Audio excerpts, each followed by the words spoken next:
حضرت غوث اعظم رضی اللہ عنہ کے 100 واقعات کے حوالے سے قصہ نمبر 94 یعنی 94، مخفی حال کا علم۔ سماعت کیجیے۔ حضرت ابو الفرح بن الہامی رحمۃ اللہ علیہ فرماتے ہیں، ایک مرتبہ مجھے بغداد شریف کے محلے باب العزج جانے کی ضرورت درپیش آئی۔ واپسی پر حضور سیدنا غوث اعظم رحمۃ اللہ علیہ کے مدرسے کے نزدیک سے گزرا تو عصر کی نماز کا وقت تھا اور اذان دی جا رہی تھی۔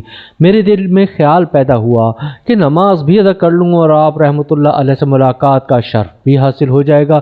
چنانچہ جلدی میں مجھے وضو کا خیال نہ رہا اور میں جماعت میں شامل ہو گیا۔ بعد ازاں جب میں آپ رحمۃ اللہ علیہ کی خدمت میں حاضر ہوا تو آپ رحمۃ اللہ علیہ نے مجھ سے فرمایا، بیٹا تمہیں نسیان بہت غالب ہے اور تم نے بغیر وضو نماز ادا کر لی۔ حضرت ابو الفرح بن الہامی رحمۃ اللہ علیہ فرماتے ہیں، میں حضور سیدنا غوث اعظم رحمۃ اللہ علیہ کے فرمان سے حیران ہوا کیونکہ آپ رحمۃ اللہ علیہ کو میرے مخفی حال کا علم تھا۔